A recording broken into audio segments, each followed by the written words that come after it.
the problems that exist and some of the solutions that we have. And joining me now is Dr. Jeffrey Reutter with the Ohio State University Sea Grant and Stone Lab. Dr. Reutter, thanks so much for joining us here on Great Lakes My Now. pleasure. Now, we were just speaking in a session just moments ago. Just a few minutes ago. Yes. So we were able to bring you right back up here. But let's start off. Why don't you explain a little bit what the Sea Grant is and the work that you're doing at OSU? All right. Sea Grant's a part of NOAA. There's a Sea Grant program in every coastal state, and we really try to focus on the utilization and the value and increase utilization of our coastal resources. Stone Laboratory is on an island in Lake Erie at Put in Bay. It's the oldest freshwater biological field station in the country. Between those two programs, we try to focus on just about any Lake Erie issue, and right now, nutrient loading and harmful algal blooms, Asian carp, those are big ones. You've got a lot on your plate. So tell me, what at the Stone Lab, what kind of testing is being done? Well, during the summer, we're offering 20 college courses up there, and those courses are doing all kinds of testing literally within the class. And some of these are even introductory courses with undergraduates and even high school students participating in some of the sampling. And this can be fisheries work, it can be work on birds, on insects, and obviously a lot of work on nutrients and algae. So you're educating the next generation. Absolutely. Talk to me a little bit about what your key passion is when it comes to the Great Lakes. Well, I've been working on Lake Erie since 1971 and initially focused on thermal pollution from power plants and fisheries issues. Right now, I think my key passion is probably the nutrient issue, harmful algal blooms, because it's what I feel is maybe the biggest issue right now. Asian carp hopefully is an issue that doesn't ever come to fruition, doesn't ultimately show up in the lake. But harmful algal blooms are here right now, and they lead to the dead zone in the Central Basin. And in order to eliminate those harmful algal blooms, we have to reduce nutrient loading and primarily phosphorus. All right, well, we'll talk about Asian carp in just a few minutes and the new eDNA that was discovered. But let's start with algal blooms and what you say is your passion and looking toward restoring Lake Erie. Tell me about Lake Erie about 10 years ago, what it looked like and what the algal bloom problem was then. 10 years ago, actually 2002, was when the first blooms reappeared. When I first started working on Lake Erie in 1971, we were essentially considered the dead lake. The Cuyahoga River had burned in 1969. Way too many nutrients, primarily phosphorus. We reduced the nutrient loading by 2/3 by improving sewage treatment, and the lake responded by becoming the walleye capital of the world. Unfortunately, since 1995, the concentration of phosphorus, the amount going in, has gradually increased, and we're now back up to where we were in the 1970s. So I'm sorry, I don't mean to interrupt you, but is that disappointing to you, having gone through all that work or seen that work happen and then have it twist back this way? It's terribly disappointing. It's like, I don't want this to happen on my watch. This is exactly, I feel like I'm at the point I was when I first started.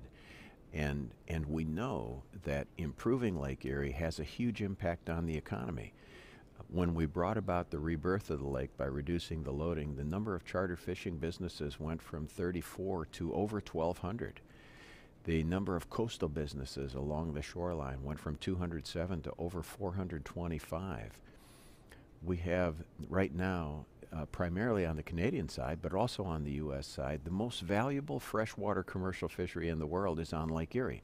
All of that is in jeopardy, in addition to the fact that tourism, the value of tourism in 88 counties in Ohio is about $40 billion per year, but the 8 counties that border Lake Erie, the value of tourism is $11.5 billion, and it accounts for 117,000 jobs. So this is big business. This is massive.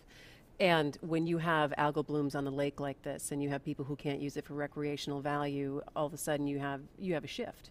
Absolutely. And we're trying to avoid that shift. We often hear people say it's either the environment or the economy. And when it comes to Lake Erie and the Great Lakes, you really have to work for both. because when we improve the environment, it literally has a huge benefit on the economy. So are we headed in the right direction with the renewal of the Great Lakes Water Quality Agreement and some of the changes that have been made? Absolutely. I was very pleased with that. Now, it's one thing to see it in writing. It's a totally different thing to implement it. Now let's do it. That's exactly right. And this is going to require action on the part of all of us. You know, we have to, in the case of nutrient loading, for instance, and phosphorus loading, we can't simply say, agriculture, it's primarily you, so you solve the problem. Well, it is primarily agriculture, but it's going to take more than agricultural action to solve this. We all need to think about improving our sewage treatment plant, changing the way we're treating our lawns, eliminating combined sewer overflows. There are a lot of things that we can each as individuals do, and we need to do them. They're doing a lot of that work in Cleveland right now with the sewage treatment. Is it hard to get to people and to think that they can actually make a difference in their own front yard? It is, but we're trying to be an example, for instance, at Stone Lab right now. With the help, actually with the help of Royal Bank of Canada and the Friends of Stone Laboratory, we were able to replace all of our toilets and our shower heads with low flow units.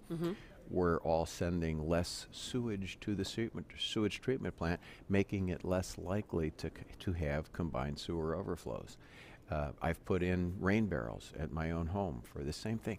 And you know, one or two people can't do it. We all have to act together and do this. Okay, with just the short amount of time that I have left with you, talk to me a little bit about the areas of concern and some of the areas that have been worked on, some of the success stories, and some still that we have some work on. Right. Well, obviously we haven't had enough success, but I think the Ashtabula River is a pretty good example, and that there is a case where in order to solve that problem, it took federal action, it took state action, and it took literally over 20 years of that community staying after it. Our Sea Grant Extension agent in Northeast Ohio was a big part of that, and the fact that he was able to stay on that issue for almost 30 years is one of the reasons it was solved. And that now is going to be, and the partnership of business and industry that went on to make that happen, that's going to be a great example, really, for all the Great Lakes. It's hard because some people would look at the list and say, my gosh, how come we can't get through this faster? How come we can't restore some of these areas faster? I feel the same way. But the restoration process is not an easy one. Oh, no, it's very challenging. For instance, in a number of these harbors, we have an issue with contaminated sediments, and we need to dig out those sediments, but nobody wants them placed in their backyard. No, not in my backyard, they say. That's exactly right. We have to find the place to do it. But we're also, through our Sea Grant program, we're looking at new technologies. How might we be able to treat that sediment in place and not have to dredge it out? So using sonication, for instance, and even bioengineered algae to remove and absorb the sediment or the toxins attached to those sediment particles. And real quick, last question, let's quickly touch on Asian carp and the eDNA findings in the Sandusky Bay and Sandusky River. Do you believe that there are Asian carp existing in Lake Erie right now? Right now I'm saying that I'm very concerned. If they come into the Great Lakes, they will be most prevalent, they'll do the best, they'll be most likely to take hold in Lake Erie. In Lake Erie, right? Southernmost, shallowest, warmest, we have the most algae, we have the largest tributary in the Great Lakes. The silver carp, the one that jumps, is an algae eater, so it swims through the water with its mouth open and eats plankton. We have more plankton in Lake Erie than any of the other lakes, and it needs to spawn in large tributaries, and the largest tributary to the Great Lakes is the Maumee River. So we have the best You have habitat. ripe conditions. Perfect. Yep. Do you believe that we are going to be able to either see in the next year or so if they do indeed exist in the lake?